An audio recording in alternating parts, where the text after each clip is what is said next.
Dear students, আমাদের আজকের topic clinical এনজাইমোলজি। So clinical enzymology means clinical use of enzymes. There are so many uses. The first one is diagnostic use, then prognostic use, then therapeutic use, and the last one is use of enzymes in laboratory medicine. Diagnostic use, from the terminology you can understand use of enzymes in diagnosis of disease, and this is the main topic today. Second use prognostic use, that means আমরা একটা disease diagnosis করেছি on the basis of enzymes concentration in blood, দেন এই ডিজিজের treatment দেওয়া হলো, ট্রিটমেন্টে respond কেমন করছে, ডিজিজটা আরও খারাপের দিকে যাচ্ছে নাকি কিওরের দিকে যাচ্ছে, সেটা আমরা কিছুদিন ট্রিটমেন্ট পাওয়ার পরে যখন আবার ব্লাড টেস্ট করব ফর এনজাইমস, যদি এনজাইম সে ডায়াগনোসিসের সময় এটা বেড়েছিল, ট্রিটমেন্ট দেওয়ার পর যদি এনজাইমের লেভেলটা কমে যায়, দ্যাট মিনস প্রগনোসিসটা, ডিজিজের প্রগনোসিসটা ভালো, দ্যাট মিনস ট্রিটমেন্টে রেসপন্ড করছে, এটাই বোঝায়। So this is the prognostic use of enzyme. Therapeutic use, কিছু কিছু এনজাইম আছে যেগুলোর ডেফিসিয়েন্সি হলে কিংবা কিছু কিছু ডিজিজের প্যাথোলজি যেগুলো এনজাইম মেডিসিন হিসেবে যদি দেওয়া হয়, অ্যাজ ড্রাগ হিসেবে দেওয়া হয় for the treatment of that disease, তখন সেই ডিজিজটার প্যাথোলজিক্যাল যে প্যাথোলজি সেটা রিমুভড হয় এবং ডিজিজ কিওর হয়। তাহলে এখানে এনজাইমগুলো মেডিসিন হিসেবে কাজ করে। This is the therapeutic use of enzyme. And use of enzymes in laboratory medicine, এটা হচ্ছে সে ল্যাবরেটরিতে আমরা ব্লাড টেস্ট করি, ডায়াবেটিসের জন্য আমাদের সুগার দেখতে হয়, সেই সুগার দেখার জন্য যে mechanism, photo electric calorimeter use করে আমরা ব্লাডের যে কনসেন্ট্রেশনটা দেখি, সেখানে যে রিয়েজেন্টের সাথে ব্লাড স্যাম্পলকে ব্লাড স্যাম্পলে যে রিয়েজেন্ট মিশিয়ে টেস্টটা করা হয়, সেই রিয়েজেন্টের মধ্যে কিছু এনজাইম থাকে। সে গ্লুকোজের জন্য এনজাইমটা হচ্ছে গ্লুকোজ অক্সিডেজ, যেটা ব্লাডে গ্লুকোজের কনসেন্ট্রেশনটা মেজার করে। ঠিক এইভাবে কোলেস্টেরল এস্টিমেট যখন করি আমরা ব্লাডে, তখন একটা এনজাইম কাজ করে কোলেস্টেরল অক্সিডেজ। দেন ট্রাইসাইক্লিসারল মেজার করার সময় আরেকটা এনজাইম কাজ করে। এইভাবে ব্লাড টেস্টের সময় ব্লাডের সাথে রিয়েজেন্ট মিশিয়ে রিয়েকশান ঘটিয়ে যে টেস্টটা করা হয় বাই ফটো ইলেকট্রিক ক্যালোরিমিটার বা ডিফারেন্ট এখন অ্যাডভান্সড অ্যানালাইজার এসছে, সেগুলো দিয়ে তখন এই যে এনজাইমের যে ইউজটা অ্যাজ রিয়েজেন্ট, এটা হচ্ছে ল্যাবরেটরি মেডিসিনে এনজাইমের ইউজ। এখন আসো প্রথম পয়েন্টটা, ডায়াগনস্টিক ইউজ অফ এনজাইম। এখানে যে এনজাইমের রোল সেটা হচ্ছে নন ফাংশনাল প্লাজমা এনজাইম। তাহলে নন ফাংশনাল প্লাজমা এনজাইমটা কী, এটা বোঝার জন্য আমাদের প্রথম জানতে হবে কী কী ধরনের এনজাইম আছে প্লাজমার মধ্যে। Summer functional plasma enzyme, summer non functional. তাহলে আমরা একটু দেখে নিই। ফাংশনাল প্লাজমা এনজাইম হচ্ছে synthesized by cells but present in higher concentration in plasma and perform their functions in plasma. Synthesized by cells বলতে এটা হচ্ছে লিভার সেল, লিভারের মধ্যে কিছু এনজাইম তৈরি হয়, সেই এনজাইমগুলো ব্লাডে যায়। লিভারে এটার ফাংশন তেমন সিগনিফিক্যান্ট না এই এনজাইমগুলোর, কিন্তু ব্লাডে গিয়ে এরা ডিফারেন্ট ফাংশন পারফর্ম করে। সো এগুলো, এই এনজাইমগুলোর এক্সাম্পল এখানে খুব সম্ভব এখানে দেওয়া নেই। এই এনজাইমগুলোর এক্সাম্পল আমি তোমাদেরকে পিডিএফ ফাইলে দিয়ে দেবো। যেমন কিছু ব্লাড কোয়াগুলেশনের এনজাইম যেগুলো লিভারে প্রডিউসড হয় ঠিকই, কিন্তু কাজ করে প্লাজমার মধ্যে ডিউরিং কোয়াগুলেশন প্রসেস। এরকম আরও কিছু এনজাইম আছে, তোমরা এক্সাম্পলটা পিডিএফ ফাইলে পাবে। সো এই ফাংশনাল প্লাজমা এনজাইম যেগুলো প্লাজমার মধ্যে মেন ফাংশনটা করে কিন্তু তৈরি হয় লিভার সেলে, এগুলোর তেমন ক্লিনিক্যাল ডায়াগনোসিসে সিগনিফিক্যান্ট রোল নাই। তাহলে সেকেন্ড টাইপটা হচ্ছে নন ফাংশনাল প্লাজমা এনজাইম বা ইন্ট্রাসেলুলার প্লাজমা এনজাইম। তাহলে ইন্ট্রাসেলুলার প্লাজমা এনজাইম মানে এই এনজাইমগুলো সেলের ভিতরে কাজ সেলেই সিনথেসিস হচ্ছে, সেলের ভিতরে কাজ করছে, সেলের ভিতরে এদের কনসেন্ট্রেশন অনেক বেশি থাকে, সেই জন্য এদেরকে ইন্ট্রাসেলুলার প্লাজমা এনজাইম বলে। তাহলে এরা সেলের ভিতরে তৈরি হচ্ছে, that means by the cell তৈরি হচ্ছে, ফাংশনও এদের সেলের ভিতরে এবং এদের কনসেন্ট্রেশনও সেলের ভিতরেই বেশি, so they are called intracellular plasma enzyme. কিন্তু এদের প্লাজমার মধ্যে তেমন ফাংশন কিছু নাই, সেই জন্য এরা নন functional plasma enzyme. So occurs predominantly in cells of certain tissues located predominantly in cytoplasm or mitochondria. Cellular cytoplasm or mitochondria they mainly থাকে and perform their functions in the cells. Normal plasma level of this enzyme reflect the balance between the rate of synthesis and release into the plasma during cell turnover. তাহলে প্লাজমার মধ্যে যদিও এর এনজাইমগুলোর কাজ নাই, দে আর নন functional plasma enzyme, কিন্তু প্লাজমায় কিছুটা level দেখা যায়, যে নর্মাল লেভেল, যে লেভেলটা থাকে নর্মাল কনসেন্ট্রেশনে, এটা কেন? এটা it reflects the balance between the rate of synthesis and release into plasmas during cell turnover. আমরা জানি সেল, আমাদের পরে যে সেলগুলো একটা নির্দিষ্ট লাইফ স্প্যান আছে, সেই লাইফটা শেষ হয়ে গেলে সেলগুলো যে অটোমেটিক যে ডেথ হচ্ছে, এবং ডেথ হলে এদের ভিতর থেকে সেলগুলো এনজাইমগুলো বেরিয়ে আসে ব্লাডে। তাহলে যে এনজাইমটা বেরিয়ে আসে ব্লাডে after cell turnover, cell turnover মানে একটা নির্দিষ্ট লাইফ স্প্যানের পরে সেলগুলো ডেথ হয়, সেলের ভিতরে জিনিসটা ব্লাডে ছেড়ে দেয়, সেই ব্লাডে বেরিয়ে আসলে সেটাই এই প্লাজমা লেভেলটা ব্লাডে মেনটেন করে। ব্লাডে যখন এনজাইমটা চলে আসে তখন এটাই normal plasma level of blood. তাহলে নর্মালি এরা ব্লাডে কিছু পরিমাণ থাকে, বেশি না, এবং এদের ব্লাডের মধ্যে বা প্লাজমার মধ্যে কোনো ফাংশন নাই। তাহলে change in plasma enzyme activities, ব্লাডের প্লাজমা যখন এদের এনজাইম কনসেন্ট্রেশন অনেক বেড়ে যায় বা কমে যায়, sometimes helpful in diagnosis.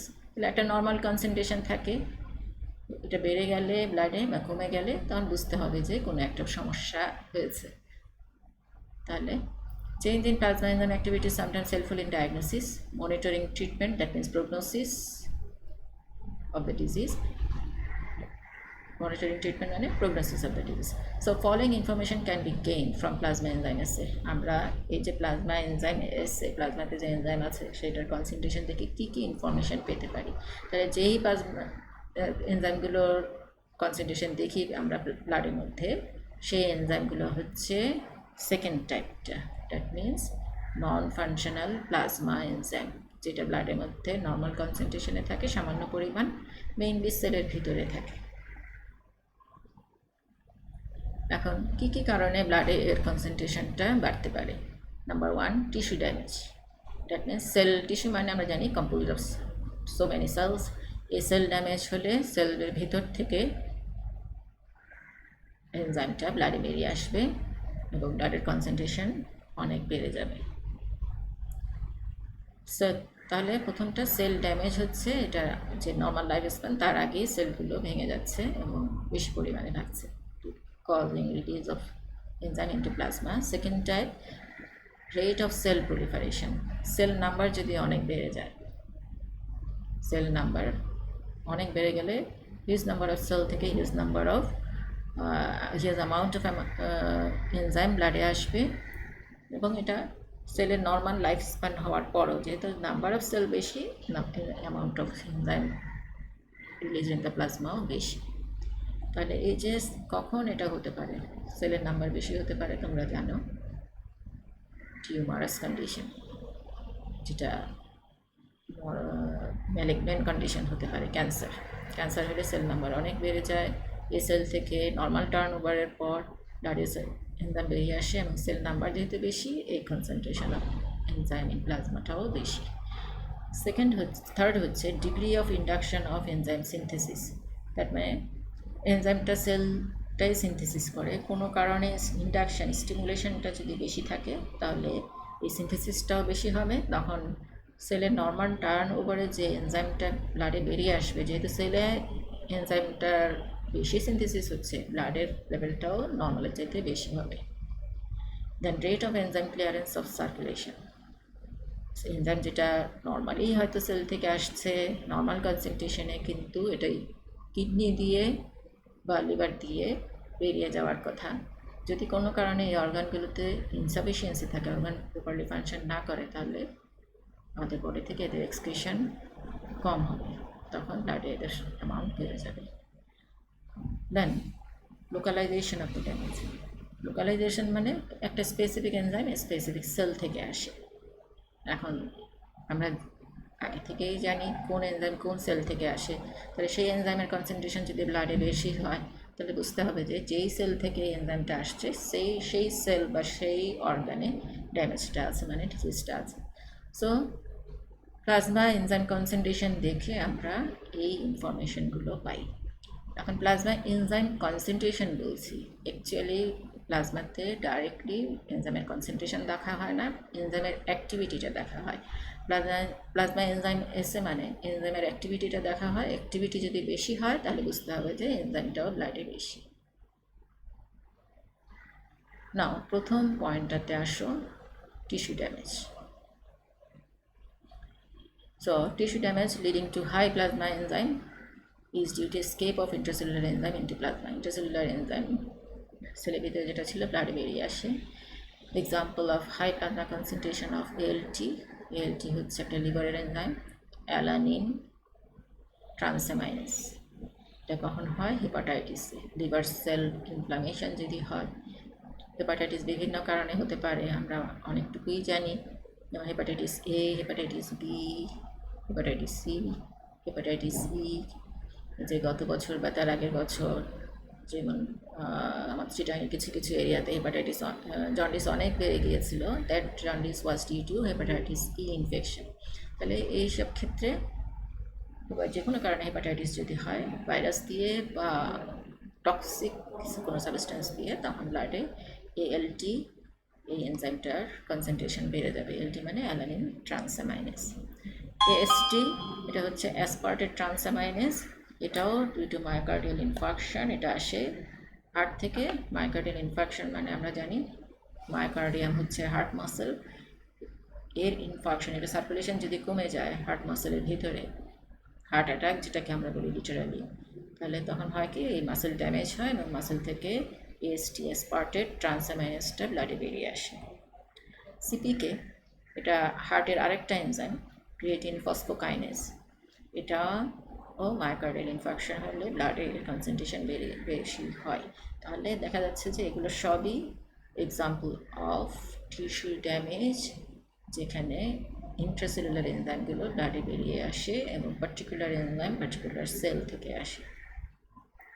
So যেটা যে সেল থেকে আসছে আমরা বুঝে নিব যে সেই সেলের মধ্যে ডিজিজ প্রসেস আছে।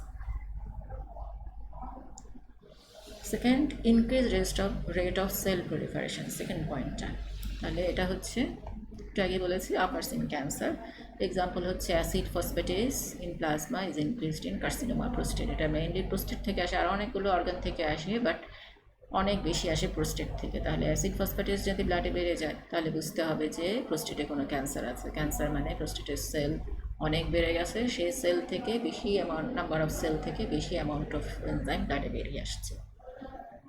থার্ড হচ্ছে higher degree of induction of enzyme synthesis, যেটা একটু আগে বলেছি কোনো কারণে এনজাইমের সিনথেসিস বেশি হচ্ছে, যেমন high plasma gamma glutaryl transferase in chronic alcoholics and phenobarbitone intake. যারা ক্রনিক্যালি অ্যালকোহল খাচ্ছে তাদের এই গামা গ্লুটারাইল ট্রান্সফারেজ এনজাইমটা, এটার সিনথেসিস বেড়ে যায়। এটা লিভার থেকে আসে মেনলি, তাহলে এটার সিনথেসিস বেড়ে যায়। আর একটা জিনিস হচ্ছে ফেনোবারবিটন ইনটেক, এটা একটা ড্রাগ। এই ড্রাগটা, এই মেডিসিনটা ইনটেক করলে তখনও গামা গ্লুটারাইল ট্রান্সফারেজ এনজাইমের সিনথেসিসটা সেলে বেশি হয়। তাহলে এই দুটা কারণে এনজাইম সিনথেসিস বেড়ে যেতে পারে। This is the example of higher degree of induction of enzyme. Next হচ্ছে reduce plasma clearance of enzyme in renal insufficiency, যেমন প্লাজমা অ্যামাইলেস। এই এনজাইমটা অ্যামাইলেস, এটা হচ্ছে কার্বোহাইড্রেট ডাইজেশন করার জন্য এনজাইম প্যানক্রিয়াস থেকে আসে, স্যালিভারি গ্ল্যান্ডস থেকে আসে। তাহলে এটা তোমরা অলরেডি পড়েছো। এখন এই প্যানক্রিয়াসে কোনো সমস্যা হলে বা স্যালিভারি গ্ল্যান্ডগুলোতে কোনো সমস্যা হলে এই এনজাইমের এই এনজাইম ব্লাডে বেরিয়ে আসবে। তাহলে সমস্যা না হলেও এটা ব্লাডে বেশি থাকতে পারে। কেন? এটা নর্মালি তৈরি হলো, নর্মাল অ্যামাউন্টে ব্লাডে থাকলো, কিন্তু এর ব্লাড থেকে রিমুভালের যে ওয়ে থ্রু দ্য কিডনি, সেই কিডনিতে যদি সমস্যা থাকে, এটা আমাদের বডি থেকে এক্সক্রিট হবে না প্রপারলি এবং ব্লাডের কনসেন্ট্রেশন বেশি হবে। সো এই যে reduce plasma clearance of enzyme, এটার এক্সাম্পল হচ্ছে increase plasma amylase in renal insufficiency. Next হচ্ছে লোকালাইজেশন অফ দ্য ড্যামেজ। এটা একটু আগে যেটা বললাম, most of the enzymes commonly measured to assess damage are present in nearly all cells. যে এনজাইমগুলো কয়েকটার নাম বললাম, প্রায় সব সেলেই এনজাইমগুলো থাকে, মোস্ট অফ দ্য এনজাইম সব সেলেই থাকে। although their relative concentration in certain tissues may differ, কিন্তু তাদের কনসেন্ট্রেশনটা ডিফার করতে পারে, কোনোটা কোনো এক পার্টিকুলার অর্গানে বেশি থাকতে পারে। Higher plasma activity may indicate abnormality of those cells. তাহলে যেই অর্গানে বেশি থাকে, প্লাজমা লেভেল যদি আমি বেশি পাই, তাহলে বুঝতে হবে যে সেই অর্গানে বা সেই সেলের মধ্যে সমস্যাটা আছে। But specific diagnosis from this finding may not be made. তাহলে আমি টেস্ট করলাম, টেস্ট করে ব্লাডে বেশি পেলাম, তাহলে আমি ডেফিনিট করে বলতে পারবো না যে একটু আগে যেটা বলেছি এএলটি মেইনলি আসে লিভার থেকে। এএলটি অ্যালানিন অ্যামাইনো ট্রান্সফারেজ, মনে আছে নিশ্চয়ই, যেটা লিভার থেকে আসে, এই যে হেপাটাইটিসে বেড়ে যায়। তাহলে এএলটি বেশি পেলে আমি কনফার্ম হয়ে বলতে পারবো না যে হেপাটাইটিস, বা এএসটি বেশি পেলে আমি কনফার্ম বলতে পারবো না যে মায়োকার্ডিয়াল ইনফার্কশন। তাহলে তখন কি করতে হবে? বাট যে কথাটা বলেছে, but specific diagnosis from this finding may not be made. একটা পার্টিকুলার এনজাইম টেস্ট করে আমি কনক্লুসিভ ডায়াগনোসিস আর নাও আসতে পারি। যেমন if there is circulatory failure after a cardiac arrest বুঝতে পারছো, হার্টের ফাংশন যদি বন্ধ হয়ে যায় for certain period, তখন হবে কি, হার্টটাই তো আমাদের বডির সব জায়গায় ব্লাডটাকে সার্কুলেট করে, তাহলে সার্কুলেটরি ফেলিয়ার হবে, হার্ট স্টপ হয়ে গেছে for certain period. That may be very high, there may be very high plasma level of enzyme originating from many tissues due to hypoxic damage to the cell and reduced rate of clearance. তখন হবে কি, সবগুলো সেলেই hypoxic condition হবে, কারণ blood পাচ্ছে না properly. ব্লাডটাই তো আমাদের সেলকে অক্সিজেন দিচ্ছে, তাহলে অক্সিজেন লেভেল কমে যাবে। সার্কুলেটরি ফেলিওর হলে ব্লাডের সার্কুলেশন হবে না, অক্সিজেন লেভেল সেলে কমে যাবে। এই অক্সিজেন কমে যাওয়াকে হাইপোক্সিয়া বলে। এই হাইপোক্সিয়া করবে কি, সেলের ড্যামেজ করবে, সেল অক্সিজেন না পেয়ে সেলের ড্যামেজ হবে। ড্যামেজ হলে প্রত্যেকটা সেল থেকেই এনজাইমগুলো বেরিয়ে আসবে। তাহলে এখানে আমি বুঝতে পারবো না পার্টিকুলার কোনো সেলে এরকম কন্ডিশন যদি হয়, তাহলে এখান থেকে আমি একটা পার্টিকুলার একটা এনজাইম টেস্ট করলাম, বেড়ে গেল, সেটা কি সার্কুলেটরি ফেলিয়ারের জন্য হলো নাকি ওই কোনো পার্টিকুলার অর্গান থেকে আসছে বলে তার ড্যামেজ হলো, সেটা বোঝা যাবে না। এছাড়া তখন আরেকটা কী সমস্যা হয়, সার্কুলেটরি ফেলিয়ার হলে প্লাজমা থেকে যে এনজাইমটা কিডনিতে এক্সক্রিট হয়ে যাওয়ার কথা ছিল সেটাও হবে না। কেন? সার্কুলেটরি ফেলিয়ার যদি হয়, কিডনিতে ফিল্ট্রেশনটা প্রপারলি হবে না, কিডনিতে ফিল্ট্রেশন প্রেশারটা কমে যাবে, ব্লাড ভলিউম, যে তোমার হার্টের ফাংশন ঠিকমতো হচ্ছে না, প্রেশারটা ঠিকমতো মেনটেন হচ্ছে না, ব্লাড প্রেশার, সো কিডনিতে ফিল্ট্রেশন কমে যাবে। সো যে এক্সক্রিশন হওয়ার কথা ছিল কিডনিতে, সেই এক্সক্রিশনগুলো হবে না।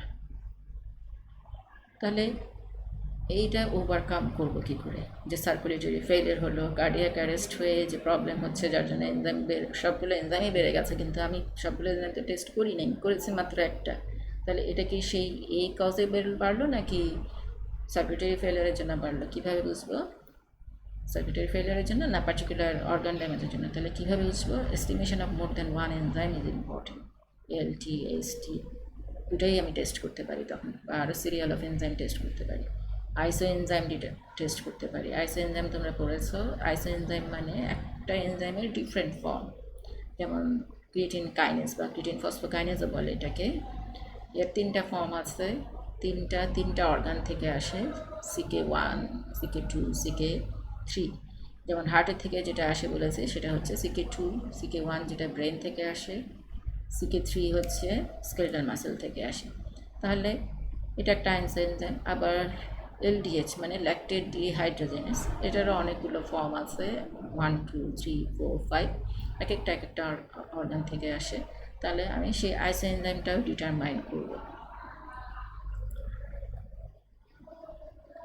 অ্যান্ড এই আইসো এনজাইম ডিটারমাইন করলে পার্টিকুলার একটা এনজাইম যদি আমি বেশি পাই, অন্যগুলো নর্মাল, তাহলে বুঝতে হবে যে এখানে ওই পার্টিকুলার অর্গানে প্রবলেম, মানে CK2 বেশি পেলাম বাট অন্য এনজাইম কনসেন্ট্রেশন সব নর্মাল, তাহলে বুঝতে হবে যে myocardial infarction. Serial enzyme estimation to diagnose chronic disorder or impaired clearance. এখানে আমি সিরিয়ালি অনেকগুলো এনজাইম এস্টিমেট করলাম, অথবা একটা এনজাইমই এখন একবার করলাম, 2 দিন পরে আবার করলাম, 5 দিন পর আবার করলাম একই এনজাইম টেস্ট টু ডায়াগনোজ এ ক্রনিক ডিসঅর্ডার। তাহলে এখানে বুঝবো কি, যদি আজকে করলাম হাই, 7 দিন পরে টেস্ট করলাম তখনও হাই পাচ্ছি, 14 দিন পরে টেস্ট করলাম তখনও হাই পাচ্ছি, তখন বুঝতে হবে যে ক্রনিক ডিসঅর্ডার, অথবা কিডনিতে কোনো প্রবলেম আছে যার জন্য ক্লিয়ারেন্সটা হচ্ছে না। তা না হলে ইউজুয়ালি একটা ডিজিজ যখন ডায়াগনোসিস হয় তখন আমরা ট্রিটমেন্ট দিই, ট্রিটমেন্টের পরে যখন এটার প্রগনোসিসটা ভালো, প্রগনোসিস মানে ট্রিটমেন্টে যখন রেসপন্ড করে তখন এনজাইমের কনসেন্ট্রেশনটা গ্র্যাজুয়ালি কমতে থাকে।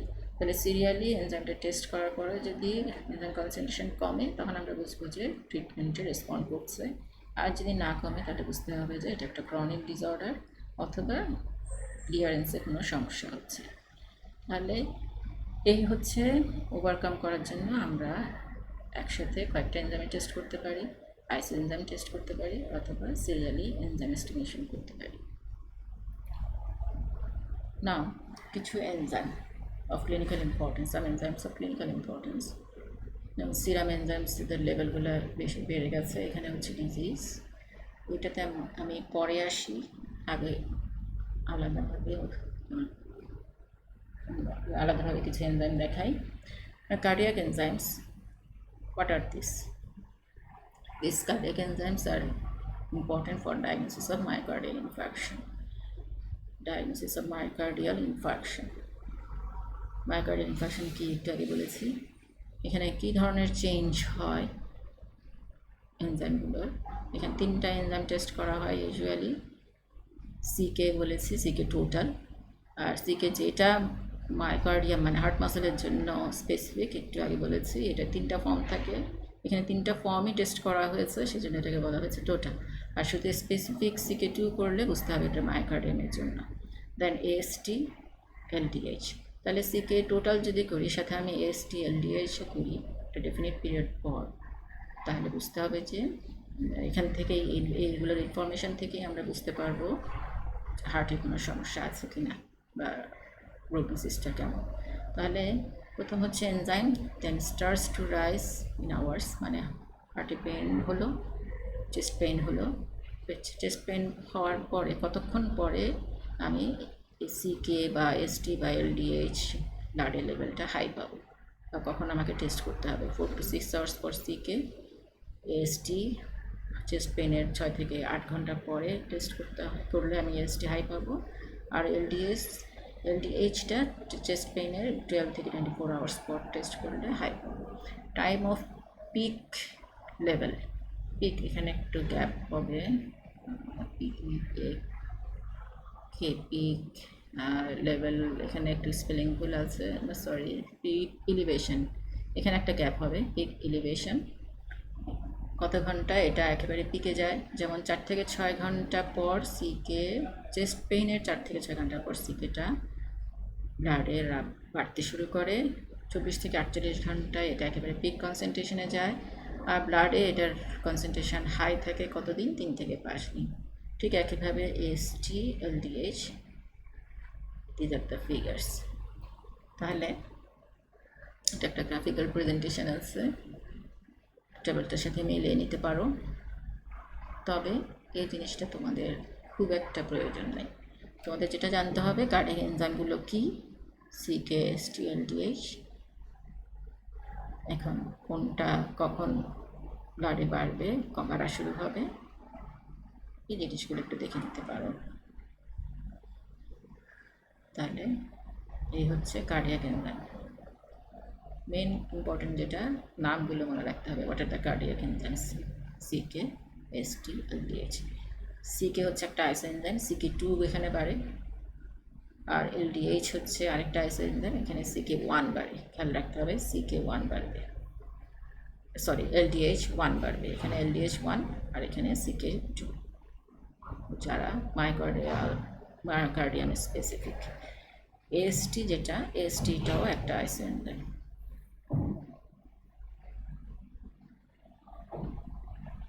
দেন লিভার এনজাইম কী কী আছে একটু আগে বলেছি, LT alanine transaminase, ST aspartate transaminase, ALP alkaline phosphatase, and gamma glutarate transferase. All of these 4 are the liver enzymes. Liver condition এগুলো বাড়ে, এক এক ধরনের কন্ডিশনে বাড়ে। And the last one is LDH5. LDH বলেছি এটা একটা আইসো এনজাইম। LDH5 যেটা সেটা লিভার কন্ডিশনে, লিভার ডিজিজ কন্ডিশনে বাড়বে। এনজাইমস অফ ম্যালিগনেন্সি, ম্যালিগনেন্সি মানে ক্যান্সার, এগুলো কী কী, যেমন LDH2, LDH3, মানে এটা আবারও বলছি আইসো এনজাইম। LDH মানে ল্যাকটেট ডিহাইড্রোজেনেস, এর 5টা ফর্ম। 2 আর 3 বাড়বে কখন, লিউকেমিয়াতে, লিউকেমিয়া যেমন ব্লাড ক্যান্সার, লিউকেমিয়াতে বাড়বে। মেগালোব্লাস্টিক এনিমিয়া, এটা হচ্ছে একটা এনিমিয়া যেখানে ভিটামিন B12 বা ফলিক অ্যাসিড ডেফিসিয়েন্সি হয়। মেগালোব্লাস্টিক এনিমিয়া হচ্ছে মেগালোব্লাস্ট, মেগা মানে বড়, ব্লাস্ট মানে ইম্যাচিউর সেল, মানে আরবিসিগুলো এখানে সাইজ বড় হবে এবং আরবিসি ইম্যাচিউর হবে। কেন? Due deficiency of vitamin B12 and folic acid. তাহলে এই কন্ডিশনেও LDH2 and 3 বাড়বে। নেক্সট হচ্ছে লিম্ফোমা, লিম্ফোমাতেও LDH2 and 3 বাড়বে। লিম্ফোমাও একটা ম্যালিগন্যান্ট কন্ডিশন লিম্ফোসাইটের। তাহলে লিম্ফোসাইট হচ্ছে WBC। তো এখানে তোমার কতটুকু বাড়বে enzyme LDH? Up to 20 times the URL। URL মানে আপার রেফারেন্স লিমিট। আপার রেফারেন্স লিমিট মানে নর্মাল যেটা থাকে এত থেকে এত, একটা লোয়েস্ট লেভেল থাকে, একটা হাইয়েস্ট লেভেল থাকে, এর ভিতরে এনজাইমটা থাকতে হবে। সে এলটি 0 থেকে 40 পর্যন্ত থাকতে পারে। 0 হচ্ছে মিনিমাম, একেবারে নাই, এটা নর্মাল কন্ডিশন, ব্লাডে একেবারে নাই, অথবা এটা ব্লাডে বেড়ে 40 ইন্টারন্যাশনাল ইউনিট পার লিটার হতে পারে।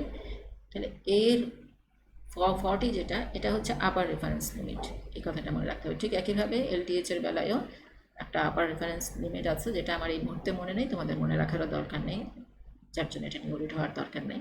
তাহলে জাস্ট বুঝিয়ে দিলাম আপার রেফারেন্স লিমিটটা কী। তাহলে এই যে আপার লিমিটটা এর 20 গুণ বেশি যদি হয়, তখন বুঝতে হবে যে এই কন্ডিশনগুলো হয়তো আছে পেশেন্টের মধ্যে। LDH1 and ট্রান্সামাইনেস, ট্রান্সামাইনেস একটু আগে বলেছি দুটা, ALT, AST, alanine amino transaminase and aspartate transaminase. Alanine transaminase, aspartate transaminase. তাহলে এরা, সেই সাথে LDH1, এগুলো হচ্ছে ম্যালিগনেন্সির ডিজিজ, এনি ম্যালিগনেন্সি। এখন LDH-টা কেন বাড়ে ম্যালিগনেন্সিতে? Due to increased anaerobic glycolysis from unregulated cellular proliferation. Cell অনেক বেড়ে গেছে, ম্যালিগনেন্সি মানে সেল অনেক বেড়ে গেছে। সেল যখন বেড়ে যায়, প্রত্যেকটা সেলে মেটাবলিজম হয়, মেটাবলিজমের জন্য অক্সিজেন দরকার, তাহলে অক্সিজেনের ডিমান্ড বেড়ে যায়। কিন্তু আমরা অতটুকু অক্সিজেন তো আমরা নিচ্ছি না, আমাদের একটা নর্মাল রেসপিরেশন রেট আছে 16 পর্যন্ত বা 18 পর্যন্ত। তাহলে এই যে মিনিটে 16 বা 18 রেসপিরেশন নিচ্ছি, তখন যতটুকু আমি অক্সিজেন নিচ্ছি সেটুকুই পাচ্ছি, তার কিন্তু বডিতে ডিমান্ড আরও বেশি। তাহলে হবে কি, প্রত্যেকটা সেলে তখন অক্সিজেনের অভাব দেখা দেবে, রিলেটিভ লাইক যেটাকে বলে। এবং আমরা জানি সেলে যখন অক্সিজেন কম থাকে তখন অ্যানারোবিক গ্লাইকোলাইসিস বলে, মানে অলরেডি আমরা এটা করেছি, আমি করিয়েছি তোমাদের। গ্লাইকোলাইসিস হবে অক্সিজেনের অ্যাবসেন্স। তখন গ্লাইকোলাইসিস অক্সিজেনের অ্যাবসেন্স হলে আমরা জানি এখানে লাস্ট রিয়েকশন যেটা হয় গ্লাইকোলাইসিসে, পাইরুভেট থেকে ল্যাকটেট প্রডিউসড হয়। পাইরুভেট থেকে ল্যাকটেট তোমাদের মনে আছে নিশ্চয়ই। সেই পাইরুভেট থেকে ল্যাকটেট মানে পাইরুভেটটা রিডিউসড হয়ে ল্যাকটেট হয়, যেখানে এনজাইমটা হচ্ছে lactate dehydrogenase, LDH, lactate dehydrogenase, যেটা অ্যানারোবিক গ্লাইকোলাইসিসের লাস্ট রিয়েকশনের এনজাইম। লাস্ট রিয়েকশনটা হচ্ছে pyruvate is reduced to lactate by this enzyme. তাহলে যেহেতু অ্যানারোবিক গ্লাইকোলাইসিস বেড়ে যাচ্ছে, তার মানে এই LDH অ্যাক্টিভিটিটাও বেড়ে যাচ্ছে, এবং দিস ইজ LDH1। কখন হচ্ছে তাহলে? During malignancy, when cell number is more, causing relative hypoxia which is responsible for anaerobic glycolysis. তারপর LDH and gamma GT এই দুটো বাড়তে পারে কখন? In liver deposit. Liver deposit মানে এটাও ম্যালিগন্যান্ট কন্ডিশন। ডিপোজিট মানে এটা হচ্ছে secondary condition of the secondary malignant condition of the liver, মানে মেটাস্টেসিস বলে। প্রাইমারি ক্যান্সার হয়তো এক জায়গায়, সেটা লাং হতে পারে বা বোন হতে পারে, সেখান থেকে মেটাস্টেসিস হয়ে ক্যান্সার ছড়িয়ে গেছে, যে আমরা যেটা বলি সেটাকেই বলে মেটাস্টেসিস হয়ে কিছু ক্যান্সার সেল হয়তো লিভারে এসে ডিপোজিট হয়, তখন এটা এই কন্ডিশনে LDH, গামা জিটি এগুলো লিভারে বেড়ে যায়, এগুলো ব্লাডে বেড়ে যায়। দেন ALP, অ্যালকালাইন ফসফেটেজ, একটু আগে দেখেছি লিভারের এনজাইম, তবে এটা বোন থেকেও আসে। অ্যালকালাইন ফসফেটেজটা লিভার অ্যান্ড বোন ক্যান্সারে ব্লাডে বেশি পাওয়া যেতে পারে। আরেকটা অ্যালকালাইন ফসফেটেজ আছে, অ্যালকালাইন ফসফেটেজ, রিকেন অ্যালকালাইন ফসফেটেজ বলে। এটা লাংয়ের একটা ক্যান্সার, ব্রঙ্কোজেনিক কার্সিনোমায় ব্লাডে বেড়ে যায়। দেন অ্যাসিড ফসফেটেজ প্রোস্টেট ক্যান্সারে ব্লাডে বেড়ে যাচ্ছে। তাহলে এগুলো কিছু এনজাইমস অফ ম্যালিগন্যান্সি, যেগুলো দিয়ে যে এনজাইমগুলোর টেস্ট করে, ব্লাড এনজাইমগুলো টেস্ট করে আমরা কিছু ম্যালিগন্যান্ট কন্ডিশন ডায়াগনোসিস করতে পারি। তাহলে এগুলো একটু খেয়াল রাখতে হবে। What are the enzymes of malignancy? These are the examples. Next, enzymes of hemolysis. RBC ভেঙে গেল, হিমোলাইসিস মানে RBC ভেঙে যাওয়া, এবং হিমোলাইসিস তখনই বলবো যখন প্রিম্যাচিউরলি ভেঙে যায়। RBCর লাইফ স্প্যান আমরা জানি 120 days, তার আগে যদি RBC ভেঙে যায় এটাকে আমরা হিমোলাইসিস বলবো। তাহলে এই কন্ডিশনে কোনো কারণে যদি প্রিম্যাচিউর হিমোলাইসিস হয় RBCর, তখন ব্লাডে কোন এনজাইম বেড়ে যাবে? তাহলে সেই সব এনজাইমই বাড়বে যেগুলো RBCতে নর্মালি হায়ার কনসেন্ট্রেশনে থাকে, যেমন LDH RBCতে হায়ার কনসেন্ট্রেশনে থাকে। কেন? আমরা জানি RBCতে গ্লাইকোলাইসিস হয়। কোন গ্লাইকোলাইসিসটা হয়? RBCতে মাইটোকন্ড্রিয়া নেই, সো অক্সিজেনের এখানে কোনো রোল নেই, তাহলে অ্যানারোবিক গ্লাইকোলাইসিসটা হবে। অ্যানারোবিক গ্লাইকোলাইসিসের এনজাইম আমরা জানি LDH, পাইরুভেট থেকে যেটা ল্যাকটেট তৈরি করে, তাহলে LDH ব্লাডে বেড়ে যাবে RBC ভাঙলে। ST বা GOT, ST হচ্ছে অ্যাসপার্টেট ট্রান্সামাইনেজ, অথবা এটাকে GOTও বলে, গ্লুটামেট অক্সালোঅ্যাসিটেট ট্রান্সামাইনেজ। এটা আগে বলতো, এখন AST বলে, গ্লুটামেট অক্সালোঅ্যাসিটেট ট্রান্সামাইনেজ। তাহলে এই এনজাইমটাও ব্লাডে, এটাও একটা বলেছি আইসো এনজাইম, এটা হার্ট মাসেলে আছে, ব্লাডে আছে, লিভারে আছে, তাহলে এটাও বাড়তে পারে ইন হিমোলাইসিস। অ্যালডোলেস, এটা ব্লাডের RBCর একটা এনজাইম, এটা ব্লাডে বেড়ে যাবে ডিউরিং হিমোলাইসিস। তাহলে এই তিনটা এনজাইম হচ্ছে main which are increased in blood in hemolysis। তাহলে হিমোলাইসিসের কারণেই এনজাইমগুলো বাড়ছে কিনা একটা পার্টিকুলার টেস্ট করলে কিন্তু আমি বুঝবো না। LDH শুধু টেস্ট করলাম বুঝে যাবে না, কারণ এটা অন্য অনকার থেকেও আসে। ST টেস্ট করলাম, এটাও হাই পেলাম, এলডোলেসটাও হাই পেলাম, তাহলে বুঝতে হবে এগুলো সবগুলোই RBC থেকে আসে। তাহলে RBCর কন্ডিশন, RBCটা ভেঙে যাচ্ছে, যার জন্য RBC থেকে এরা লিকেজ হচ্ছে না। তাহলে এভাবে আমরা ডিফারেন্ট কন্ডিশনের কী এনজাইম সেগুলো জানলাম। হিমোলাইসিসের এনজাইম এগুলো, then enzymes of malignancy, then liver enzymes. শুধু একটা এনজাইম টেস্ট করে আমি লিভারের কন্ডিশন নাও বুঝতে পারি, শুধু LT করলাম, শুধু ST করলাম বোঝা যাবে না, সাথে অন্য টেস্টও করতে হবে, সেটা এনজাইম হতে পারে অথবা অন্য কোনো টেস্ট হতে পারে। এগুলো হচ্ছে কার্ডিয়াক এনজাইমস, যেটা মায়োকার্ডিয়াল ইনফেকশনে বাড়ে। তাহলে এইভাবে আমরা কোশ্চেন আসতে পারি রিটেনে, what are the cardiac enzymes বা what are the enzymes of malignancy etcetera. তাহলে নেক্সট আসো পার্টিকুলার এনজাইম কখন কোনটা বাড়ছে। যেমন age like that, causes of high plasma LDH. What are the causes? Predominant elevation অনেক বেড়ে যাবে কখন? Predominant elevation of LDH1, LDH2 occurs after myocardial infarction, in megaloblastic anemia and after renal infarction. তাহলে এটা কিডনি থেকেও আসছে, আইসেনজাম kidney থেকেও আসে, মেগালোব্লাস্টিক অ্যানিমিয়াতে একটু আগে বলেছি বেড়ে যায়, আবার হার্ট মাসেল থেকে আসে, সো মায়োকার্ডিয়াল ইনফেকশনেও বেড়ে যায়। তাহলে this is one cause. Second cause, LDH2 and LDH3 কখন বাড়বে? তাহলে এখানে LDH1 অ্যান্ড LDH2 বাড়লে এই কন্ডিশনগুলো চিন্তা করতে হবে। আর LDH2 অ্যান্ড LDH3 কখন বাড়বে?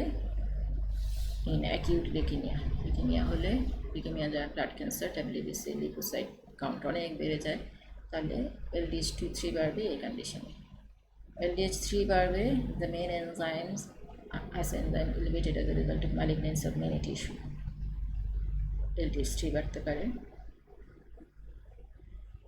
Elevation of LDH5 occurs after damage to liver or skeletal muscle.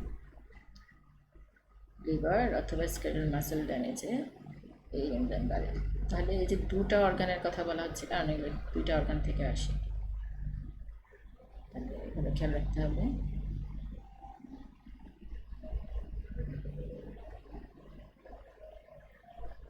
Alanine amino transferase, next enzyme alanine amino transferase, ALT, যেটা ALT, তাহলে present in high concentration in liver and to a lesser extent in skeletal muscle, kidney and heart. তাহলে বেশি পাওয়া যায় লিভারে, এই জন্য এটাকে লিভার এনজাইম বলি।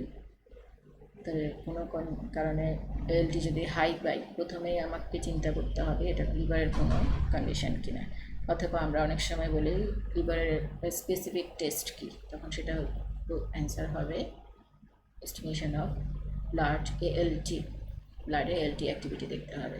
এটা হচ্ছে the one test specific for liver, যদি জিজ্ঞেস করে তাহলে এটাই অ্যান্সার করতে হবে। তো মার্কলি ইনক্রিজড, মার্কলি মানে কতটুকু বাড়বে? 5 to 10 times upper reference limit, highest যে নর্মাল লেভেল তার থেকে 5 থেকে 10 গুণ বেশি বাড়তে পারে। দুইটা কন্ডিশনে দেওয়া আছে এখানে, circulatory failure with shock and hypoxia. Circulatory failure একটু আগে বলেছি, কোনো কারণে ব্লাড সার্কুলেশন যদি বডিতে কমে যায়। একটা এক্সাম্পল একটু আগে দেওয়া হয়েছে, কার্ডিয়াক অ্যারেস্ট, হার্ট অ্যাক্টিভিটিটা যদি সাডেন স্টপ হয়ে যায় for few seconds or minute, তখন হবে কি, এই যে সার্কুলেশন কমে যাবে, সেলের তোমার অক্সিজেন কমে যাবে, যেটাকে হাইপোক্সিয়া বলে। আর শক কেন হবে? পেশেন্টের ব্লাড প্রেশার অনেক কমে যাবে, সার্কুলেশনে গিয়ে ব্লাড প্রেশার কমে গিয়ে শকে চলে যাবে পেশেন্ট, এটা একটা condition. Second condition acute viral আর টক্সিক হেপাটাইটিস। তাহলে সেকেন্ড কন্ডিশন যেটা, এটাকে আমি বোল্ড ফর্মে দিয়েছি with this mark, that means এটাই আগে বলতে হবে। মার্ক ইনক্রিজড অফ ALT বলেছে এটা লিভার স্পেসিফিক, কেন এটা হায়ার কনসেন্ট্রেশনে থাকে লিভারে, অন্যান্যগুলোতে অল্প পরিমাণে থাকে, সেজন্য বাড়লেই প্রথমে লিভারের কথাটাই মনে আসতে হবে। কোন condition? Acute viral and toxic hepatitis. তাহলে what is the main cause of high ALT or alanine aminotransferase? প্রথম অ্যান্সার হবে acute viral or toxic hepatitis. Next এখানে moderate to slight increase, usually less than 5 times upper reference limit, maximum লেভেলের 5 গুণ থেকে কম। These are the causes. এটা তেমন তোমাদের মনে না রাখলেও চলবে, তারপর আমি লিস্টে দিয়ে দিয়েছি, এটা মনে না রাখলেও চলবে, রিডিং দিয়ে একটু রিডিং দিবে। সেকেন্ড হচ্ছে aspartate amino transferase, AST, glutamate oxalate acetate amino transferase, present in higher concentration in cells of cardiac and skeletal muscle, এছাড়া লিভার, কিডনি, এরিথ্রোসাইট। তাহলে এগুলোতে থাকে হাই কনসেন্ট্রেশনে। Damage to any of this tissue may increase plasma ST level. তাহলে mark increase মানে 5 থেকে আবার reference লিমিটের 5 থেকে 10 গুণের বেশি যদি হয়। এখানে সেই প্রথম কথা যেটা আসবে মায়োকার্ডিয়াল ইনফাকশন, AST। সো প্রথম আসবে মায়োকার্ডিয়াল ইনফাকশন, যেটা বোল্ড ফর্মে দিয়েছি, then circulatory failure with shock and hypoxia, যেখানে সব ধরনের এনজাইম বেড়ে যায়। অ্যাকচুয়ালি এই কন্ডিশনে circulatory failure with shock and hypoxia condition যখনই হবে, সার্কুলেটরি ফেলিয়ার যখনই হবে কার্ডিয়াক অ্যারেস্টের কারণে বা সিভিয়ার হিমোরেজ হলো কোনো অপারেশনের কারণে বা অ্যাক্সিডেন্টের কারণে, অথবা ডায়রিয়া হয়ে গেল কারো, ডায়রিয়া হলেও কিন্তু এই কন্ডিশন হয়, সার্কুলেটরি ফেলিয়ার অ্যান্ড শক হয়, অনেক পানি শরীর থেকে বেরিয়ে যায়, তাই না? তখন ব্লাড প্রেশার কমে যায়, ব্লাড সার্কুলেশন কমে গিয়ে হাইপোক্সিয়া হয়, তখন যে কোনো এনজাইম ব্লাডে বেশি হয়ে যেতে পারে, ইনক্লুডিং এসটি, এলটি এক্সেট্রা। তাহলে অ্যাকিউট ভাইরাল অ্যান্ড টক্সিক হেপাটাইটিসেও এটা বাড়তে পারে। বাট এসটি বাড়লে প্রথমেই যে অর্গানের কথা চিন্তা করবে, যদি জিজ্ঞেস করে what are the causes of high ST level in blood, প্রথমেই বলতে হবে মায়োকার্ডিয়াল ইনফার্কশন, তখন বাকিগুলো বলো। এখানেও সেকেন্ড লিস্ট আছে যেখানে মডারেট টু স্লাইড ইনক্রিজ হয়, জাস্ট একটু দেখে নেবে, মুখস্থ করার দরকার নেই এই লিস্টটা।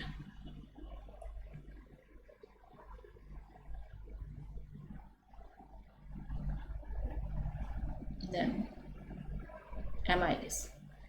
অ্যামাইলেজটা কখন বাড়ে? অ্যামাইলেজটা কি? It is an enzyme that catalyse the hydrolysis of starch into simpler compound. Starch ভেঙে গ্লুকোজ দেয় বাই দ্য অ্যামাইলেজ। অ্যামাইলেজ আসে প্যানক্রিয়াস থেকে, স্যালিভারি গ্ল্যান্ড থেকে, তিনটা স্যালিভারি গ্ল্যান্ড, এক্সোক্রাইন গ্ল্যান্ড তোমরা জানো। তাহলে pancreas, when pancreas is damaged, amylase is released into blood. যেহেতু প্যানক্রিয়াস থেকে আসছে, প্যানক্রিয়াস ড্যামেজ হলে অ্যামাইলেজ ব্লাডে বাড়বে। A significant amount of serum amylase is excreted in the urine, so the rise in serum amylase is reflected in the rise of urine amylase activity. যেহেতু অ্যামাইলেজটা urine দিয়ে বেরিয়ে যায়, তাহলে ব্লাডে যখন বাড়বে ডেফিনেটলি যে অ্যামাউন্টটা ইউরিনে এক্সক্রিট হবে সেটাও বেশি হবে। তাহলে আমি এই ক্ষেত্রে প্যানক্রিয়াসের কোনো সমস্যা হলে, মানে প্যানক্রিয়েটাইটিস যেটাকে বলে, প্যানক্রিয়াসের ইনফ্লামেশন, তখন ব্লাডেও বেশি পাবো অ্যামাইলেজ, ইউরিনেও অ্যামাইলেজ অনেক বেশি পাওয়া যাবে। It is also used in detecting the development of complications following acute pancreatitis like pseudocyst, ascites, pleural effusion. তাহলে এখানে বলা হচ্ছে when pancreas is damaged due to এখানে pancreatitis, when pancreas is damaged due to pancreatitis, এখানে pancreatitis কথাটা লেখা হয়নি, তোমরা একটু লিখে নিও অথবা স্লাইডের মধ্যে আমি দিতে পারি। অ্যান্ড প্যানক্রিয়েটাইটিসের কমপ্লিকেশনস যেগুলো, সিডোসিস্ট, সিডোসিস্ট মানে একটা সিস্ট মানে একটা থলের মতো যেখানে ফ্লুইড থাকে, প্যানক্রিয়াসের সাথে অ্যাসোসিয়েটেড একটা ডিজিজ, প্যানক্রিয়াসের মধ্যেই এটা পাওয়া যায়। প্যানক্রিয়েটাইটিস হলে সিউডো মানে ফলস, তাহলে এখানেও তোমার অ্যামাইলেজ বেশি পাওয়া যাবে। অ্যাসাইটিস মানে প্যানক্রিয়েটাইটিসের একটা কমপ্লিকেশন। অ্যাসাইটিস মানে পেরিটোনিয়াল ক্যাভিটি, অ্যাবডোমেনে যে ভিসেরাগুলো আছে, অর্গানগুলো, সে অর্গানকে কভার করে রাখে যে একটা মেমব্রেন, সেটাকে পেরিটোনিয়াম বলে, এবং ওই পেরিটোনিয়ামের ভিতরে যে ক্যাভিটি আছে সেটাকে পেরিটোনিয়াল ক্যাভিটি বলে, যেটার মধ্যে অর্গানগুলো থাকে। ওখানে যদি ফ্লুইড কালেক্টেড হয় ইন এক্সেস অ্যামাউন্ট, নর্মালের চেয়ে বেশি, সেটাকে বলে অ্যাসাইটিস। তাহলে পেরিটোনিয়াল ক্যাভিটিতে নর্মালের চেয়ে বেশি ফ্লুইড কালেক্ট হলে সেটাকে অ্যাসাইটিস বলে। তাহলে এটাও তোমার যে প্যানক্রিয়েটাইটিসের একটা কমপ্লিকেশন যখন অ্যামাইলেজ বেশি পাওয়া যাবে। নাও প্লুরাল ইফিউশন মানে লাংকে কভার করে থাকে একটা মেমব্রেন, যেটাকে প্লুরা বলে, তোমরা জানো। এটা দুইটা লেয়ার থাকে, আউটার অ্যান্ড ইনার। এই দুই লেয়ারের মাঝখানে নর্মালি কিছু ফ্লুইড থাকে, এটা যদি বেড়ে যায়, ফ্লুইড কালেকশন যদি হয় এখানে, সেটাকে প্লুরাল ইফিউশন বলে, যেটা প্যানক্রিয়েটাইটিসে হতে পারে। তাহলে এই তিনটে কন্ডিশন হচ্ছে প্যানক্রিয়েটাইটিসের কমপ্লিকেশন যখন আমরা অ্যামাইলেজটা বেশি পাবো। আবার সিম্পলি কোনো কমপ্লিকেশন নাই, প্যানক্রিয়েটাইটিস, শুধু প্যানক্রিয়াসের ড্যামেজের কারণেও তখন অ্যামাইলেজ ব্লাডে বেশি থাকবে। নেক্সট হচ্ছে any lesion to the salivary gland due to infection, যেমন মাম্পস মানে স্যালিভারি গ্ল্যান্ডগুলার ইনফেকশন, বিশেষ করে parotid gland, may lead to high amylase activity in blood. কেন? এই যেহেতু স্যালিভারি গ্ল্যান্ডগুলো থেকে অ্যামাইলেজটা আসে, তাহলে স্যালিভারি গ্ল্যান্ডের ইনফ্লামেশন হলে বা ইনফেকশন হলে তখন অ্যামাইলেজ ব্লাডে বেশি হবে। সবগুলোই হচ্ছে এই যে প্যানক্রিয়েটাইটিস বা মাম্পস, সবগুলোই হচ্ছে টিস্যু ড্যামেজের জন্য এনজাইমটা ব্লাডে লিকেজ হয়। Next, alkaline phosphatase. Alkaline phosphatase refers to a group of phosphomonoesterases that hydrolyze phosphate ester with optimum in vitro activity at pH 10. এটা কাজ করবে যখন pH 10 হবে, optimum temperature যখন of this enzyme is optimum pH of this enzyme is 10. তার মানে যেই সিক্রেশনে এই এনজাইমটা আছে তার pH যখন 10 হবে তখনই এটা ম্যাক্সিমাম কাজ করবে। তাহলে এটা কি করে, স্টার বন্ডকে ভাঙে। স্টার বন্ডটা হচ্ছে কি, এখানে ফসফেট গ্রুপ যদি হাইড্রোক্সিল গ্রুপের সাথে কোনো কম্পাউন্ডে অ্যাটাচ থাকে সেই স্টার বন্ডটাকে ভাঙবে এই অ্যালকালাইন ফসফেটেস, এবং এটা একটা বন্ডকে ভাঙবে ফসফোমোনোস্টারেস, একটা স্টার বন্ডকে। সোর্স হচ্ছে কোথায় কোথায় পাওয়া যায় alkaline phosphatase, produced by liver, but some is also made in bones, intestine, kidney. Bone থেকেও আসে, লিভার থেকে আসে, ইন্টেস্টাইন থেকে আসে, কিডনি থেকে আসে, অর্গানগুলো মনে রাখতে হবে। আর প্রেগনেন্ট ওমেনে এটা প্লাসেন্টায় তৈরি হয়।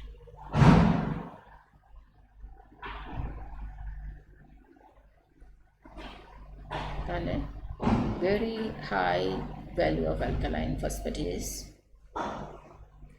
কখন হতে পারে? বোন থেকে, এটা লিভার থেকে আসে বলেছি, লিভার থেকে আসে। লিভার থেকে যখন আসছে তখন হোয়াট আর দ্য কজেস?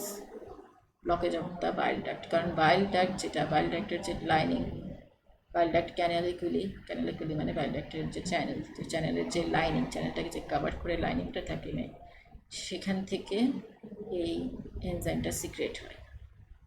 তাহলে কোনো কারণে যদি সেই বাইল ডাক্টের ব্লকেজ থাকে, বা গল স্টোন পাথর দিয়ে, পিত্তথলির পাথর যেটাকে বলে, বা ইনফ্লামেশন মানে সেলগুলো একটু বেড়ে গিয়ে ব্লক করে দিল, সেলগুলোর সাইজ বেড়ে গেল বলতে সাইজ বেড়ে গেল ইনফ্লামেশন হয়ে।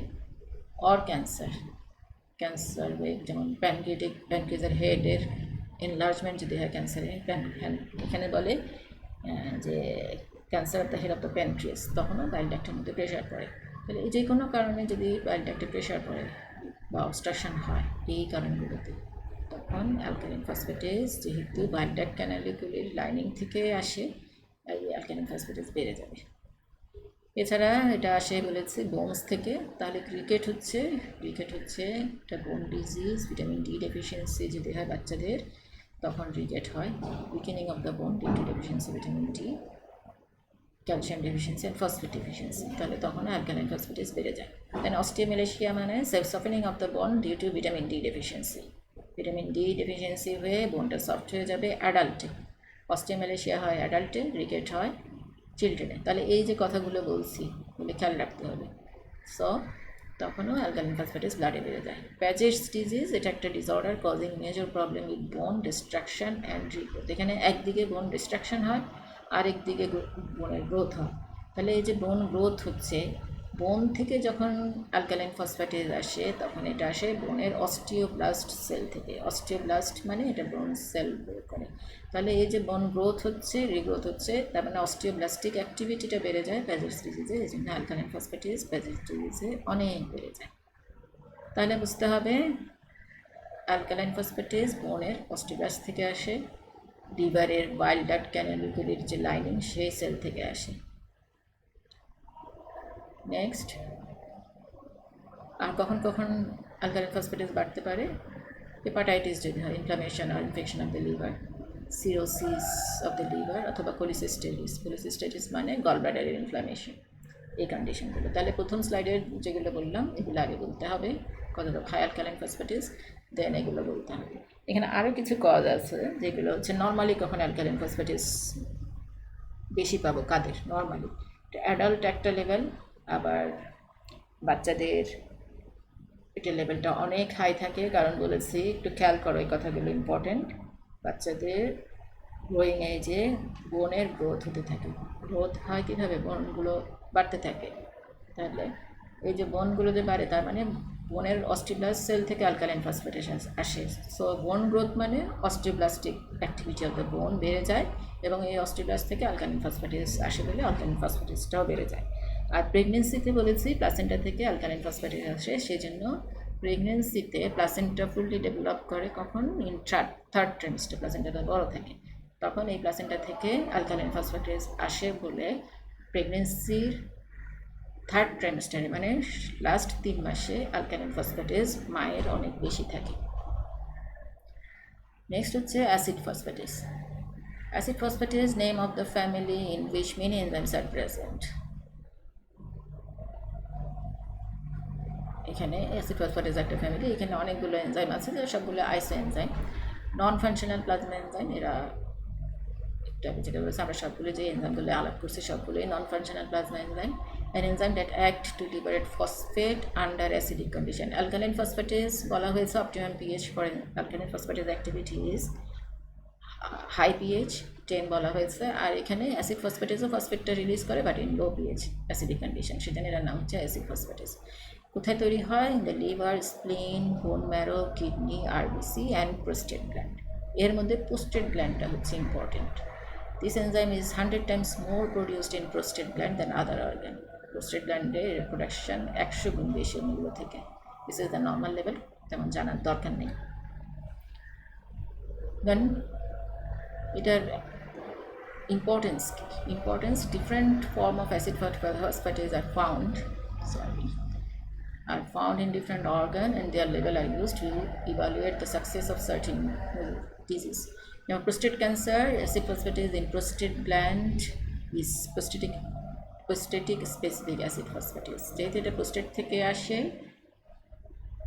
100 times more than the other organ, সেই জন্য এটা যদি ব্লাডে আমরা বেশি পাই বুঝতে হবে যে প্রোস্টেটে কোনো সমস্যা থাকতে পারে। প্রোস্টেট নর্মালি বেড়ে গেলেও বেনাইন কন্ডিশনে, বেনাইন হাইপারপ্লাসিয়া প্রোস্টেট, এটা বয়স বাড়লে হয় মেলে।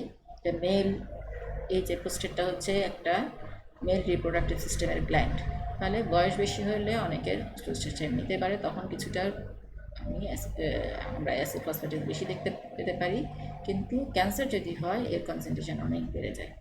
So when tumor appear in the prostate gland, level of acid phosphatase increases in blood. Test is not for the screening of cancer. Level of enzyme rises when prostate cancer has metastasis. মানে যেটা দিয়ে screening হবে না, কিন্তু screening করতে গেলে আরেকটা enzyme আছে প্রোস্টেটের, PSA বলে, প্রোস্টেট স্পেসিফিক অ্যান্টিজেন, ওটা দিয়ে স্ক্রিনিং টেস্ট করা যায়। স্ক্রিনিং মানে জাস্ট একটা আইডিয়া নেওয়া যে ক্যান্সার আছে কি নাই, ক্যান্সার থাকতে পারে কি থাকতে পারে না পারে এটা, কিন্তু কনফার্মেটরি টেস্ট হবে অ্যাসিড ফসফেটেজ দিয়ে, কারণ অ্যাসিড ফসফেটেজটা তোমার প্রোস্টেট ক্যান্সার হয়ে অলরেডি যখন বিভিন্ন জায়গায় ছড়িয়ে যায় তখন অ্যাসিড ফসফেটেজ ব্লাডে অনেক বেড়ে যায়, তার আগে না। তাহলে এটা দিয়ে স্ক্রিনিং টেস্ট হয় না, স্ক্রিনিং টেস্ট হয় PSA দিয়ে, প্রোস্টেট স্পেসিফিক অ্যান্টিজেন। তারপর আচ্ছা গেল, তাহলে these are the certain non functional plasma enzymes যার ইম্পর্টেন্স আমি বললাম। আইসো এনজাইম, যেটা আইসো এনজাইমগুলো হচ্ছে ডিফারেন্ট অর্গান থেকে আসে। আইসো এনজাইম নিশ্চয়ই তোমাদের পড়ানো হয়েছে, ডিফারেন্ট অর্গান থেকে আসে, ডিফারেন্ট ফর্ম আছে, এক একটা ফর্ম এক একটা অর্গান থেকে আসে, এদের ফাংশন সেম, একই রিয়েকশনকে ক্যাটালাইজ করে, কিন্তু এদের জেনেটিক সিকোয়েন্সটা, অ্যামাইনো অ্যাসিড সিকোয়েন্সটা ডিফারেন্ট হয়। Same enzyme, group of enzyme, একটা group of enzymes with same catalytic activity but with certain difference in amino acid sequence. Amino acid সিকোয়েন্সে একটু ডিফারেন্ট থাকতে পারে জিন ভ্যারিয়েশনের জন্য। এই ডিফারেন্সটা আমরা ডিটেক্ট করতে পারি বাই ইলেকট্রোফোরেসিস, মানে ডিফারেন্ট ফর্ম অফ আইসো এনজাইম ডিটেকশন হয়, যেমন LDH 5টা আছে, আমি ডেফিনেট একটাকে মেজার করতে চাই, 5K বা 1K, অথবা CPK 3টা আছে, 1, 2 বা 3K আমি ডিটেক্ট করতে চাই, অথবা অন্য AST বা অন্যগুলো, তাহলে এগুলোকে আমরা ডিটেক্ট করবো বাই ইলেকট্রোফোরেসিস। এই কথাটা তোমাদের একটু জানা দরকার আইসো এনজাইমের ব্যাপারে। আচ্ছা নেক্সট হচ্ছে একটু আগে যে প্রথম দিকে যে স্লাইডটা দেখিয়েছিলাম,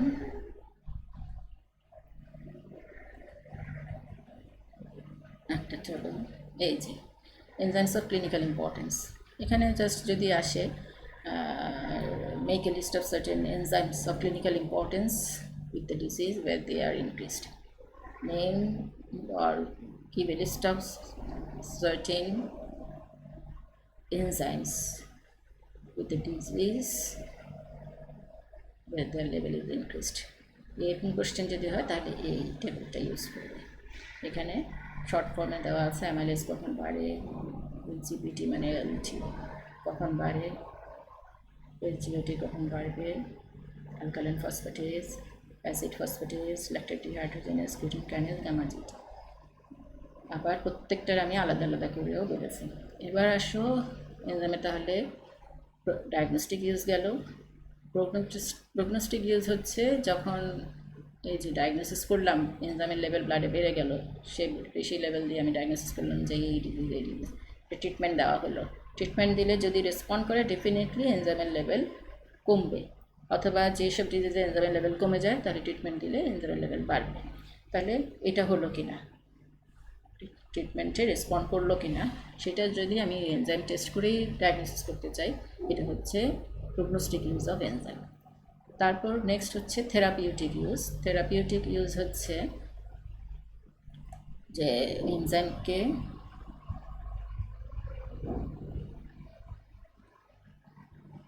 ট্রিটমেন্ট হিসেবে ইউজ করা, এনজাইমকে ট্রিটমেন্ট হিসেবে ইউজ করা। যেমন এখানে একটা টেবল স্ট্রেপ্টোকাইনেজ আর ইউরোকাইনেজ কখন ইউজ করে, acute myocardial infarction, pulmonary embolism, DBT, DBT মানে ডিপ ভেন থ্রোম্বোসিস। এখানে সবগুলোতেই হয় কি ব্লাড ক্লট ফর্মেশন হয়, সেই ক্লটগুলো মায়োকার্ডিয়াল ইনফাকশনে করোনারি আর্টারি, হার্টের যে আর্টারি সেই আর্টারিকে ব্লক করে দেয়, অথবা লাংসে গিয়ে লাংসের পালমোনারি আর্টারি যেটা সেখানে ব্লক করে দেয়, যেটাকে পালমোনারি এম্বোলিজম বলে। অথবা ডিবিটি মানে deep vein thrombosis, deep vein যেটা পায়ে লেগের মধ্যে যে ভেনগুলো অনেক ডিপলি সিচুয়েটেড সেগুলোতে ক্লট ফর্মেশন হয়। এগুলো এই ক্লটগুলোকে ডিজলভ করার জন্য কিছু এনজাইম আছে, স্ট্রেপ্টোকাইনেজ, ইউরোকাইনেজ, এগুলো ইউজ করা হয় অ্যাজ মেডিসিন। তারপর ট্রিপসিন, লাইপেজ, অ্যামাইলেজ এগুলো সব ডাইজেস্টিভ এনজাইম, সবগুলোই প্যানক্রিয়াস থেকে আসে। তাহলে প্যানক্রিয়াটিক ইনসাফিসিয়েন্সি যদি থাকে কারো, ডাইজেশন হয় না প্রপারলি, এগুলো ইউজ করে। অ্যাসপারাজিনেজ, গ্লুটামিনেজ এগুলো অ্যাকিউট লিম্ফোব্লাস্টিক লিউকেমিয়াতে ইউজ করে, লিউকেমিয়াতে ইউজ করে। এদের ইউজটা তোমরা এই মুহূর্তে বুঝবে না, যাই হোক এগুলো লিম্ফোব্লাস্টিক লিউকেমিয়াতে ইউজ করে। Hyaluronidase enhanced local anaesthesia and for easy diffusion of the fluid. Papain anti inflammatory protein এগুলোকে ডাইজেস্ট করার জন্য ইউজ হয়, এটা ইনফ্লামেশনের এগেনস্টে কাজ করে। ইনফ্লামেশন থাকলে প্যাপেন ইউজ করে। কাইমোট্রিপসিন এটাও ইনফ্লামেশনের এগেনস্টে কাজ করে, সেজন্য কোনো ইনফ্লামেশন থাকলে ইউজ করে। আলফা-1 অ্যান্টিট্রিপসিন যদি এটা ডেফিসিয়েন্সি থাকে বডিতে, জেনেটিক্যালি ডেফিসিয়েন্সি হয় বাট রেয়ার, তখন ইউজ করে। আবার এমফাইসিমা একটা লাংয়ের কন্ডিশন, লাং ডিজিজ, তখনও যে আলফা-1 অ্যান্টিট্রিপসিন ডেফিসিয়েন্সি হলে এমফাইসিমা হয়, তখন এটা ইউজ করে। আর সেরাটিপটাইডেজ পেন কিলার অ্যান্ড ইনফ্লামেশনের এগেনস্টে ইউজ করে। তাহলে এগুলোর মধ্যে মেইন যেটা মনে রাখতে হবে এই দুটা, প্রথম দুটা স্ট্রেপ্টোকাইনেজ, ট্রিপসিন, লাইপেজ, অ্যামাইলেজ, এই দুটা বেশি করে মনে রাখতে হবে।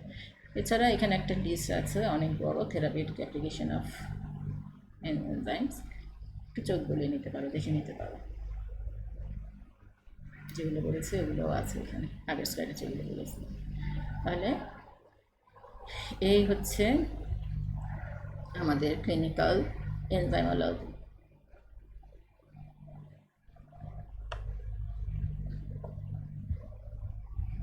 ক্লিনিক্যাল এনজাইমোলজি চ্যাপ্টারটা শেষ। তাহলে এখানে আমি দুটো লেকচার কভার করলাম। আমাদের নেক্সট আর একটা ক্লাসই হবে on minerals, nutritional aspect of different minerals. তাহলে নেক্সট ক্লাসে আমাদের ডিসকাশনের টপিক হচ্ছে মিনারেলস। Thank you.